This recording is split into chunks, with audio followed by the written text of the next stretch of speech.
I understand that Alice Kanjapi, Clifton, Michelle Place, and Heather Wilde are going to present this report, and I'm sure Andrew will have something to say about it as well.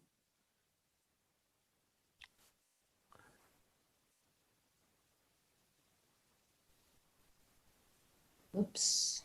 Good morning. Morning, Alice. Hi. Michelle, you're on mute. Can everybody hear me now? Yep. Yeah. Apologies. Hello, good morning. My name is Michelle Pace and I work for Healthwatch West Berkshire.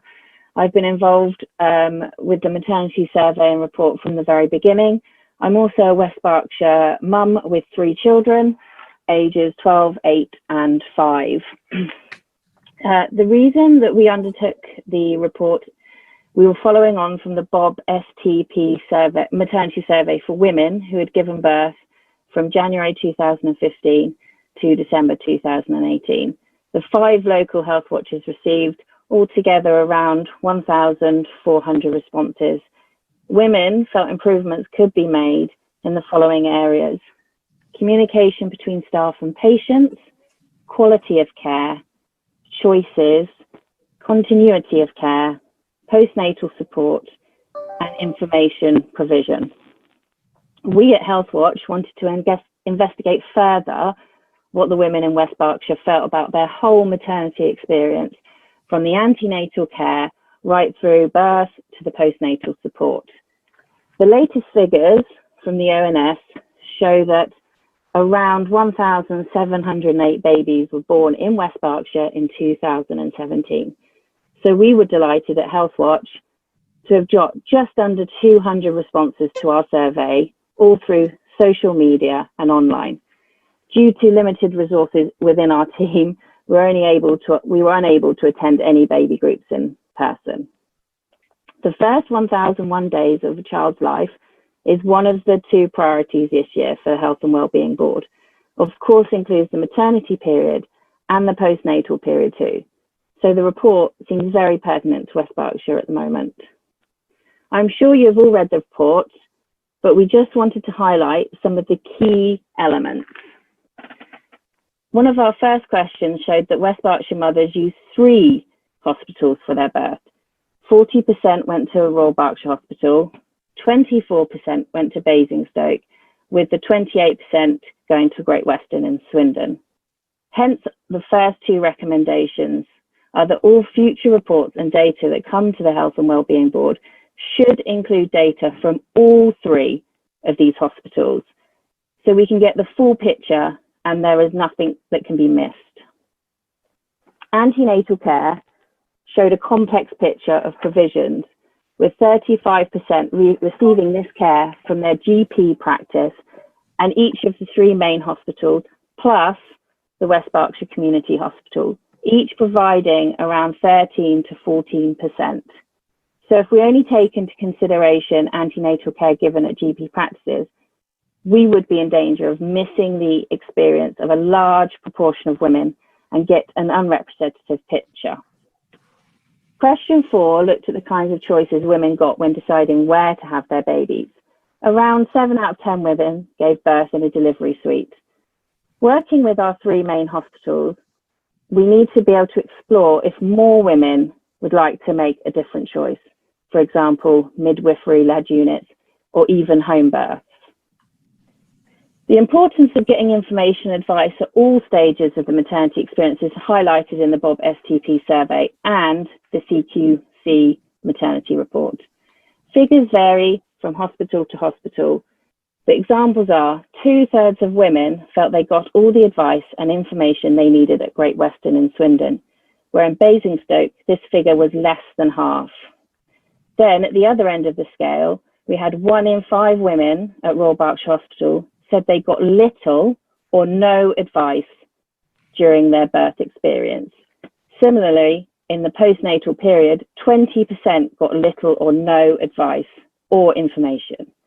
We should be helping our providers to improve these figures so that women feel empowered and well informed during the birth process. We asked women about their emotional support they got, understanding the importance of holistic care at all stages of having children. In all 3 of the hospitals, only 7 out of 10 women got all or most of the emotional support they felt they needed. Imagine yourself in a position of giving birth and then getting little or no emotional support at such a challenging time. Antenatally, 3 out of 10 women felt they got little or no emotional support. And in the postnatal period, this was an extremely disappointing 4 out of 10 women. Surely we have to do better for our new mothers when they may be struggling with a new demanding role. Interestingly, 9 out of 10 women believed that emotional support was important to them at this time. And one of our recommendations focuses on the need for education and training for all health professionals within this area. Physical care during birth was variable across the hospitals, with 75% of women at Royal Berkshire Hospital had all or most of their physical needs met, whereas in the other 2 hospitals, the percentage was closer to 60%, with a significant number admitting to not getting their physical needs met. Surely, we should be aiming for 90% across all 3 of the hospitals. Antenatally, the figures are better, with over 80% having their physical needs met. But again, the percentage drops back to 7 out of 10 women for postnatal care. We asked women what they rated as good throughout their maternity experience. What are we doing right? The highest rating was 75% of being treated with respect and dignity. So remembering that 25% did not rate that as good. Only half of respondents rated postnatal care as good, and only just over half felt that they were free to make their own decisions. We also asked women to say what they thought was negative about their experience and the aspect of care. Most negatively rated was postnatal care, with 45% giving this a poor rating. Asking women to rate their whole overall maternity experience in the hospital, only 6 to 7 out of 10 rated it as excellent or good. Also, we surely cannot accept between 12 and 15% said their hospital birth was poor or traumatic. Now, we don't have enough detail about the traumatic experiences, but 9% of women in the survey had perceived feelings of a traumatic experience. The final point that Health Watch wants to raise is we asked the women if they got to talk to a health professional about their experience in giving birth. We didn't specify when they spoke to them, just whether they got to speak to somebody. 65% said they did, but 34% said they didn't. In 2020, this is surely not the kind of experience we want for our new mothers, where important feedback can be lost. And of course, our survey was done just before the outbreak of COVID-19, which has increased the challenges even further. My colleague Alice will now talk you through the additional information from that time period with COVID. Thank you. Thank you, Michelle. Good morning, members of the Health and Wellbeing Board. For those who do not know me, my name is Alice Clifton. I am the Development Officer for Health Watch West Berkshire. Thank you very much for enabling Health Watch West Berkshire to present this detailed maternity report. One of the recommendations of the maternity report was to set up West Berkshire Maternity Forum so that women shared their childbirth experience. The forum is to explore issues widely and see whether we can improve the variation of care. We started the conversation with the New Moms 2020 Facebook group, which has 500 members that they were acting as information and support portal. They have been instrumental in giving us feedback about the experience, including during the COVID-19 lockdown. It was very evident from the first few meetings of the virtual West Berkshire Maternity Forum that the lockdown had proven to be tough for many new moms who lost support from their families and friends, health professionals, and resources for the first month of having the baby. This also showed there was a communication gap, as they did not know what to do around information issues like getting in touch with the midwife, who to contact if the midwife was not available, baby weighing safely. The feedback given by these women are priceless, and all they are asking is to be heard and wants to find out ways to improve the system before things get worse. As Health Watch, we can highlight the feedback, not create or run such forums. We urge the partners to support and provide backing to this amazing and resourceful forum. Another issue that was highlighted was the inconsistency from the trusts, the different trusts around partners visiting and accompanying pregnant women to scans and the birth of their baby. Women felt they were left to birth alone, which has devastating consequences, especially during these challenging times. We urge the members to investigate this to find another way to ensure there is consistency in the system. The role of the health visitor was another concern that was highlighted. When you're a new mom, you're told the roles of midwives and health visitors and the needs to happen after you have a baby. A health visiting service was greatly affected right in the beginning of the pandemic. The service was unable to perform normally. Over the years, health visiting services have gone from necessity, became resource-driven and more targeted.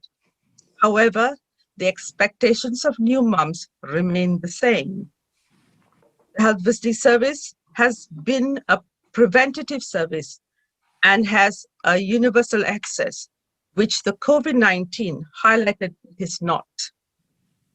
Even before COVID, we are aware that 15% of women risk getting postnatal depression. There is a great recognition that individuals have been severely affected mentally and physically during the pandemic. New moms have highlighted as being particularly vulnerable, and we are concerned. We seek your support to ensure new parents are supported during the rest of the pandemic. In order to ensure the women of West Berkshire's voices are heard, we have been in discussion with the Maternity Voices Partnership in the respective areas, who have welcome representation from West Berkshire Maternity Forum. Presently, we know that the maternity care is disjointed for the women of West Berkshire. They are given choices of hospital. However, the system of record and care are not consistent or joined up, and this causes poor communication and care. We have Better Birth 2017 set up a clear recommendation that NHS should roll out continuity of care to ensure safe care based on a relationship of mutual trust and respect in line of each woman's decision. We know continuity of care makes a big difference to the physical and mental health of a family. For example, we've been involved in a case whereby a couple came to us seeking support to ensure their voice was heard, as they wanted to have continuity of care by the hospital of their choice after they lost their first child. As the hospital was cross-border, through a number of conversations, the cross-border hospital was able to provide the care she requested from antenatal till postnatal in West Berkshire. This enabled the couple to experience parenthood differently despite their previous loss. We are asking partners to take the time and consider the value of continuity of care. If women are given the choice of hospitals, they should be given the choice of type of birth they want by the hospital they have chosen. At present, if you want to have a home birth in West Berkshire, you must book at Royal Berkshire Hospital, not Great Western or Hampshire Hospital. West Berkshire Health Watch West Berkshire recommends that we do look at this option too, as we are aware that one of the cross-border trusts would like to work locally to provide continuity of care for the women of West Berkshire. This is really a positive move and should be considered. We do feel there is a need to have a conversation with communities of diverse groups to see what are their maternity experiences. We know that women from diverse groups have long been known to face additional maternity risks, with maternal mortality rate significantly high than the general population. And we know they are being disproportionately affected by COVID-19. When you look at the West Berkshire District Needs Assessment, many of these issues are highlighted today. However, maternity does not seem to get the attention it should. Maternity care has been placed front and center of the NHS long-term plan, and I think we should pledge to it and see what we can do going forward. Basically, to improve maternity services for the women of West Berkshire, Health Watch West Berkshire is asking the board to ensure there is more engagement with those who use the service, i.e. the women and their partners. They do feel they are not listened to. Learn from what has been shared from the maternity report, not have an attitude that life baby, life mom, job done, everything is okay. Ensure there is a better system of monitoring which enables care which includes cross-border hospitals.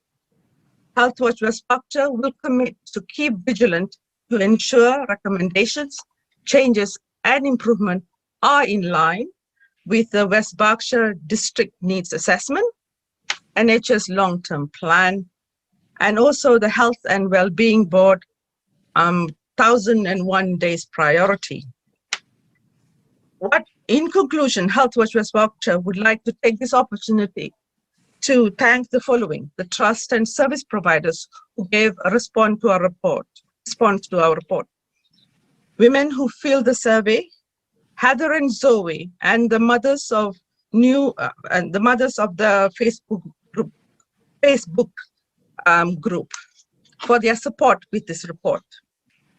Finally, to the Health and Wellbeing Board members for enabling us again to present this report today. Though this report is presented today, we are still encouraging the public to continue giving us feedback in whatever subject that relates to health and social care. Thank you. Thank you, Michelle and Alice. I'm going to take Chairman's privilege and just ask a couple of questions myself first, if that's all right. There was no mention of the John Radcliffe at Oxford. Is that intentional? Yes, we did have figures from John Radcliffe, but they were fairly small figures. I do believe that John Radcliffe was within the Bob STP maternity survey for the 2015-2018. I can give you figures if you'd like a figure for John Radcliffe, Chair. Perhaps circulate later? Yeah, not a problem. I can do that. I thought this was an excellent report. My only concern is the size of the sample. I think you did mention earlier in your presentation how many births there were in the period. What sort of percentage were actually replied to the survey? So we had just under 200 responses, and it was purely done online and via social media. I do believe if we had been able to get out within the community, we probably would have got a lot more responses. But what sort of percentage is that? The latest figures from 2017, there was 1,708 births in West Berkshire. So our survey was over 10%. So, which is significant. So although it's a small number, it's a relatively large number of the births in West Berks. Thank you. I've got Councillor Doherty, and then Councillor Masters, then Councillor Vickers.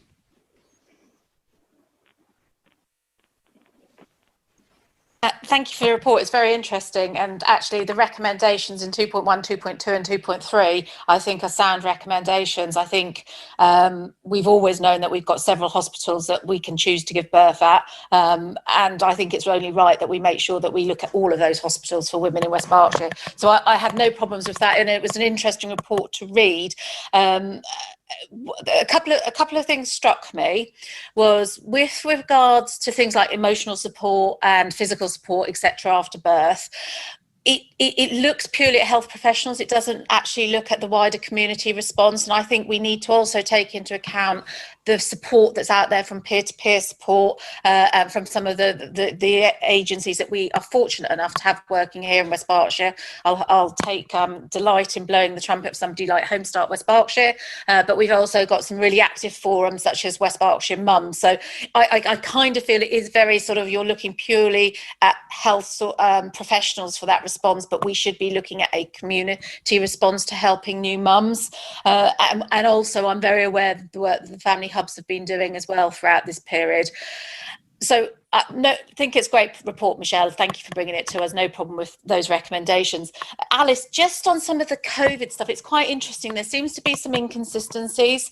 And the reason I say that is twofold. Is one, in the middle of COVID, I specifically asked for a report to be brought to me with regards to health visiting. And I was assured that health visiting, although it was taken virtually, that everybody was getting those new birth visits. So it doesn't align with the information that I requested in the middle of COVID with regards to what was happening. So I'm just sort of need to bottom that one out, because it was an area I was particularly concerned about and asked the question and was assured that those new birth visits were happening. And then the other one was actually I took some time out to speak to some new mums, and I think again this is about a difference of thought and opinion. So the mum that I was speaking to only last night was telling me that actually their partner was welcome throughout active birth. They were actually very pleased that the ward restricted visitors because of COVID, and they felt the words they used actually were cocooned and safe, and actually saw that as a plus. So I think there's sort of a balancing here. I appreciate we're looking at a very specific area in time, but I sort of think we need to be careful about a holistic view with regards to COVID and what that should look like in this particular period of time. So with regards to the main body of the maternity report, I haven't got any particular issues there, other than I think you need to bring in the community pieces and you need to involve some of those on a wider basis to get a more holistic view. With the COVID piece, I do feel that I've got some inconsistencies of information, and it would just be good if we could bottom that out. And I'm particularly looking to our health colleagues on that, because the reports that I had through didn't reflect the reports that you're talking about, Alice. Thank you, and Councillor Doctor. I mean, just to share with you in the sense that this, the women that we talked to were 500 women in the Facebook, and they all delivered in different places, and that's how we got the that experience was this. And some of them did not have their partners with them. So some hospitals may have, and I know for specifically there are. I also know there are some other hospitals that don't. So I know the Royal Berk certainly did encourage partners in through active labour, because that was the person I was spoken to last night. So I know. Well, that changed, to be honest. In the beginning of COVID, it was very different, and it got better. And so there are changes that's taking place, and this is why I'm saying that that it would be worth looking at it. But we also know in the national news is also birth alone is a concern. So so we are seeing a pattern here. So that is happening. So we just have to talk to all the relevant trusts that women are saying that they don't like this, not having their partners with them. And also to turn around and say about involving the other volunteer services to the maternity forum. We have invited other people to be on board, and because of COVID, they have not been able to participate. So we are hoping in future it will happen. Thank you. Councillor Masters. Thank you, Chairman. I just wanted to thank Michelle and Alice for the report. I know it's been something that's very close to their hearts, and I think that my recommendation would be that the Health and Wellbeing Board takes the recommendations on board and actions as many as we see as appropriate. I'm sure the board will reiterate that. As regarding inconsistencies that Councillor Doherty brings up, I think with any of these broad experiences across a number of different sites, we are going to get different experiences related from different people who may or may not have been in either or of those conversations. So I think there will be some variation. I think what's clear is that while standards from staff are broadly, good to excellent, there are some areas that we need to look at. So I think that's we can thank Health Watch and Alice and Michelle particularly for highlighting those, and then maybe we can facilitate action moving forward. But that's my main points. Thank you, Chairman. Thank you, Councillor Vickers. Thank you. Yes, obviously I'd like to thank Alice and Michelle and all the people that were behind this report. And I know there were quite a few within Health Watch, and it's really comprehensive. I mean, you can always say that you could have more people involved and more information, but I think what they've given us is really very valuable. I'd like in particular to draw attention to the addendum, which mentions health visiting. I think Councillor Doherty mentioned that she'd been reassured that everybody would have their new birth visit. I don't think that's being challenged. That is one thing that does happen, a new birth visit, but it's one new birth visit, and that's not really enough for most. I think the health visiting service would say that, that new birth visit, everybody gets their information, everybody's being told, what is out there for them, but that one visit is not enough, and people will forget. So it's the ongoing contact. The report has highlighted, in particular, the postnatal period as being particularly traumatic for young mums, that they need their support. They need to be able to have the reassurance from a professional. Peer support is all well and good, but peer support can give you a variety of advice and information. Everybody sees things through their own lens, and a professional viewpoint, attached, objective professional viewpoint is what is lacking sometimes here. And the information might have been given, people might have thought they've given it, but it's been forgotten and it needs to be reinforced. And this is why one new birth visit is just not enough. And I know the health visiting service has been under pressure, but these views must be taken on board. The first 1,001 days is a priority of the council, and so I think we have to look at how the health visiting service is functioning here. And the problem with mental health in the postnatal period can have repercussions, as we know, throughout life.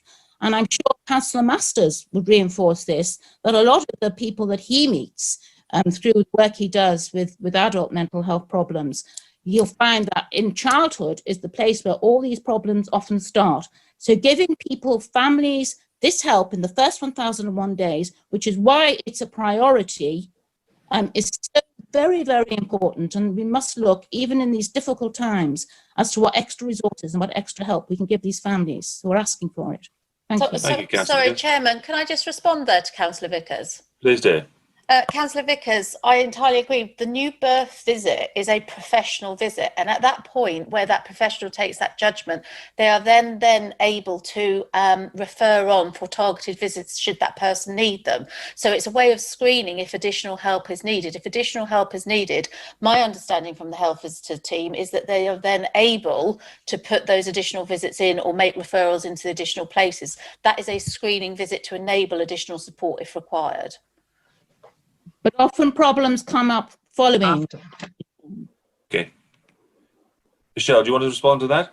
Yeah, it's just a quick one, actually. Having obviously spoken to the new mums that are going through this at the moment, and as Councillor Vickers mentioned, it's not always after the first visit. Sometimes it can take up to 6 weeks for for a mother to then become within the postnatal depression period. It doesn't always happen first off. So yes, that first visit is very, very important, but then you have to look at visits afterwards that would need to happen, because it does take a time period. Sometimes it doesn't happen automatically. Alice?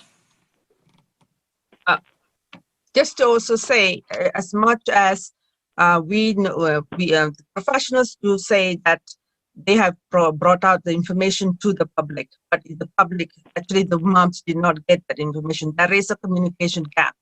And I think that is a need to make this better, because we've spoken to the health visiting services and said, what information? Oh, it's on our website, but not many people know where to try it on the website. You know, those kind of information, the first visit or whatever visit, they need to be told how to get the information, and they have not got that. The women are saying that, and you know, and also to turn around and get the support from health professionals. It's not taking place during COVID. The moms are struggling, so they do need help. I'm conscious of time moving on, but I see Sam Burrows, then Balba here, then Matt Pierce. If you could make your comments relatively brief, please. Of course. Thank you very much, Councillor Williston. Appreciate that. Just firstly, for those who don't know me, by the way, I'm the Deputy Chief Officer of the Berkshire West CCG. Thanks for letting me join this morning. Just want to commend the work, first of all. I think it's an excellent piece of work. It's really good to see the views of our people represented in this way. And just thank you to Andrew from Healthwatch for giving me early sight of it as well. This is an issue that's really close to my heart personally. So whilst I am a senior executive in Berkshire West, I actually live in North Hampshire, and all of my children were born at Basingstoke Hospital, and my second child, Caitlin, actually died at Basingstoke Hospital, and because she was stillborn. So this is something which obviously I've got a great personal interest in, and professionally too. From my own experience, we received outstanding postnatal bereavement care at Hampshire Hospital, but would recognise that's not always the case for people. And certainly from my experience in the 2 years that have followed since that happened to our family, I've learned firsthand how challenging it can be to receive the right ongoing care in terms of mental health and trauma support for people in the family who are affected by such issues. So this report's being published today is a really timely reminder for me in my professional role that actually my organisation, in terms of the CCG, probably far too often only looks inside our boundaries. We look to Reading and the Royal Berkshire Hospital, where so many of our patients, particularly your residents, councillor, don't, and look elsewhere, whether that's to Swindon, Oxford, or to Basingstoke itself. So quite rightly, patients don't recognise arbitrary NHS boundaries, whether they are the Berkshire West boundary or the Bob ICS boundary or the regional NHS boundary. It's irrelevant for people accessing our services, and it's helpful for us to be reminded of that and to ensure that we continue to work as much on their behalf as those who access their care inside our boundary. I think what's been really helpful for me as a part of this, and Andrew will attest to it, is that it's shone some light on some things we can make some quite quick progress with. So last week I spoke with Alex Whitfield, the Chief Executive at Hampshire Hospitals, and we very quickly realised we can do some work on identifying estate solutions to ensure continuity of care for your residents who access Hampshire Hospital services but live in West Berkshire. So we're kind of pushing forward on that very quickly. I wanted to give members of this committee some sight of that and give them some assurance that we think we can make some quick gains there as well. So recognising your plea for a quick statement, I won't keep talking, except just one final point to land with you. I've heard a lot of talk of mums this morning, and that's right. They are the people who go through the most difficult end of this. But just a plea and a reminder from my side, it isn't just mums either. Quite often, dads are heavily invested, as they should be, emotionally, and are affected by a wide range of issues, and not just on a secondary basis. So if I could just land that point personally, I'd be grateful. No need to respond at all. Thanks, Anne. Bal, then I have Matt Pierce, and I think I saw Andrew Sharp waving earlier. So because I joined late, I probably didn't give my declarations of interest, but I am an exec director at the Royal Berkshire Foundation Trust, so that probably impacts some of what I say, and I'm a primary care practitioner locally as well. So as a GP, working locally. I've got sight of both antenatal care and postnatal care, the interactions with the health visiting service and with young mums, young dads, and changes to the services that have happened over many, many years. And as you rightly say, we have we're in the fortunate position really that we're equidistant from a number of hospitals, which allows our population to have a choice of where they can go, which is really lovely for them.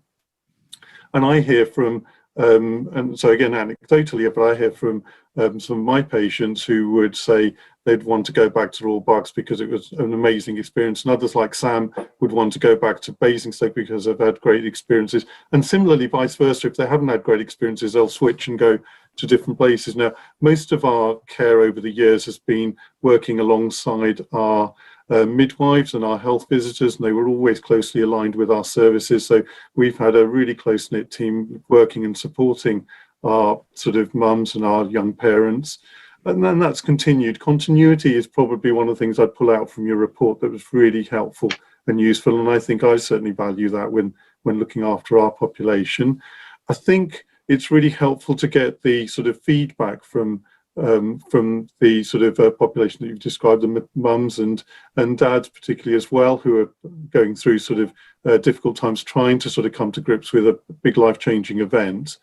I think probably just a bit of context. I think it was really helpful to get an idea of how many actual births there are and what population feedback we're looking at, because when you're talking about 60% of patients were happy or unhappy, we're talking about a cohort of 10% of the entire population who were giving birth. So I think just to bear in mind that there is some element of context to those figures that we're quoting. So I think if we're giving an impression that maternity services are really not very good locally, I just don't want that to be the sort of experience coming from this. Not that the feedback isn't important, because I think it really is. And I think that other bit that's really important is that the changes with COVID, I think early on the hospitals were instructed from upon high centrally about people visiting or not visiting. So I don't think there was a great deal of choice allowed initially, but I think there was a quick change to be flexible for that. And I think all the hospitals were trying to change and keep abreast with what was required for their couples who were coming in to deliver. I think following on from that, similarly in primary care, we've had changes to access. And I think that's been quite difficult for young parents as well. So there's been confusion about what we do with our 6-week visit or 8-week visit. So you've got the health visitors, you have the midwives doing the first week, 10 days, supporting the young mums, and that happens for everyone. They all get the universal health visitor visit as well. So that's a second bite of information and support. And then they all get it used to be a 6-week check, but we decided to do an 8-week check to try and minimize the number of contacts coming into practice. So we're tying in the 8-week immunization with a GP check at the same time. And actually some places are also doing a 6-week telephone call to mums as well on top of that to try and support them. So there is a structure around supporting at the moment, but I agree it doesn't always work completely for everyone. And there are places where it falls down. So I think it's helpful to have these bits of information to share with us so we can reflect on what we're doing, how we're doing. And I think the other bit I would add is in the addendum we've had some responses from the trusts, and they're quite helpful in terms of what their feedback is on the report as well. And lastly, I think Basingstoke you were talking to and alluding to in terms of wanting to work closely. So certainly at our surgery, because we're on the southern end of the patch, quite a number of our patients go to Basingstoke. We've actually now, over the last year, had a midwife coming from Basingstoke doing a clinic at the surgery, and blood tests being able to be taken at the surgery and going down to Basingstoke Hospital. So things have been moving even prior to the report, but there is this direction of travel.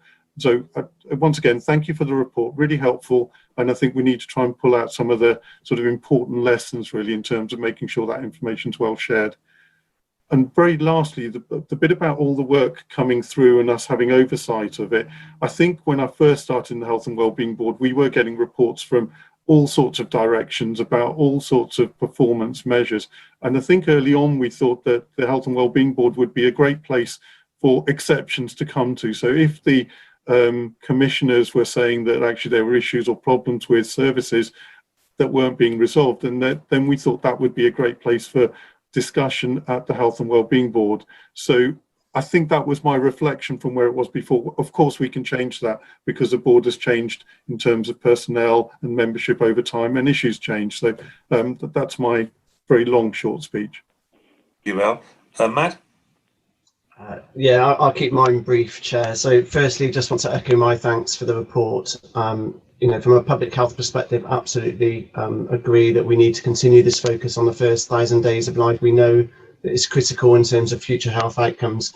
I just wanted to come back to a couple of points raised around new birth visits. So our data continually is quite high, so 97% in Q1 of this year. So we know that people are getting these new birth visits. However, I accept that perhaps more could be done. We know that during COVID that we also introduced a 3 to 5 day feeding call as well to support mothers. But one of the things we are working to with our colleagues across Berkshire West is looking to recommission our 0 to 19 service over the next couple of years. So what I will do is review these findings and ensure that we look at incorporating any of these recommendations where appropriate within that contract going forward. So yeah, just echo my thanks again, and we'll consider these recommendations as part of our commissioning process. Councillor Bridgman? Thank you, Chairman. Apologies for adding yet further to the length of this item, and I suspect we might reflect on that when we get to item 13 and the frequency of HWBB meetings. What I didn't get from the report, so I should start with a similar declaration to Bal's. I'm a governor at Royal Berks, so I should make that declaration. What I didn't get from the report is the timescale. We've spoken about the number of births in 2017. We've spoken about the Bob report being from Jan 15 to December 18. But what I wasn't clear on is what period these births took place within. It refers to a report for 1920, but I wasn't absolutely clear, and I don't think it was clear to Royal Berks, which is the reason I raise it, as to over what period these 190 births took place. So moving on from that, my question based on that is, Royal Berks assumed, I think, that the 75 births that took place in the Royal Berks out of the 190 took place over the period of the Bob survey, because they refer to 3 years. And so let's just bottom that one out. But what I want to understand is one of the responses from the Royal Berks. This is on page 23 of the report, page 73 of our pack. It says, page 13 of your report states there's cause for concern. Less than 2/3 of women delivered at RBH rated their experience as excellent or good. More understanding needed. Doesn't compare with other feedback. So this is my question about the response from providers as to their surveys within, or their experience, their understanding. Friends and family test doesn't triangulate, blah, blah, blah. So I'm just wanting to understand how we are seeking to compare the results this survey throws up, taking into account what Bal said, again, assuming that the 190 births relate to the 1,700 odd annually in 2017. So is it 10%? And understanding that, and to some extent, all surveys are self-selecting in the sense of who responds to a survey. The question is, what do we say about what appears to be a disparity between what this is throwing up and what the Royal Berks and others presumably are saying about their experience? Can I respond on the disparity? Because I think you raise an interesting point, but equally within the report, I think we found 3 out of 10 women weren't asked about their experience, which is quite high. So that's actually one of our problems in terms of what we're bringing back, is that while, you know, if you're only asking a certain, well, I don't know, 7 out of 10, it's not small, but we're equally missing a third. That third might be the people who've spoken to us. So we're never going to get complete parity. Alice, can you remember the period of births that was covered, or Michelle? Yeah, we covered from January 2016 up to December 2019. Can I just also answer, Councillor Bridgman? just to say that some of the surveys that were done, I accept from Reading Maternity Voices, but their impact in West Berkshire is limited. So they're not getting the West Berkshire women's feedback. And that's one of the things that we have, very aware of. They do get from Wokingham and Reading kind of thing, because they are Reading maternity voices.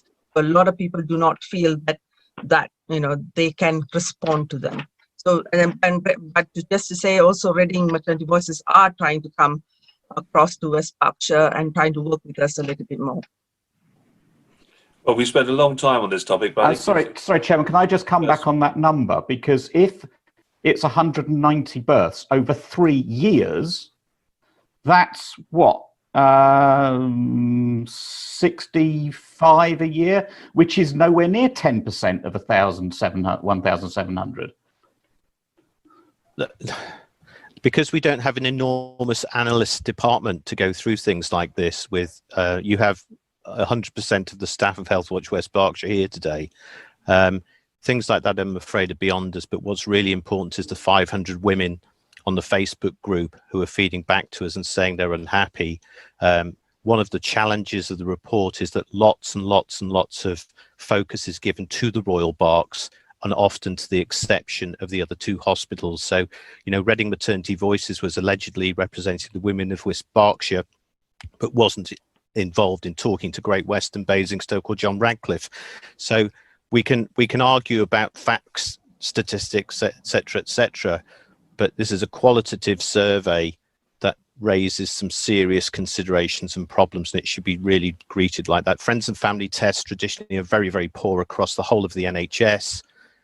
We know that, things like the GP survey response rate very, very low. So it's which statistics do you choose? But we can find you lots and lots of anecdotal cases from individual women, and if we can go back and feed and find out when the births were, but it's really difficult for us with the resources we have to do that kind of in-depth public health style epidemiology reporting. Well, yeah, I hear that, but I simply say that if you're going to produce a report, you need to give some detail about the numbers you're producing and what period that covers, in order that it can be assessed. I agree. Thank you. Can we draw this to a close then? We've, I think, spent a long time on this topic, which is a very valuable report. Thank you for that. But I'd like to move on. I think everyone's happy to continue with the process it's going through.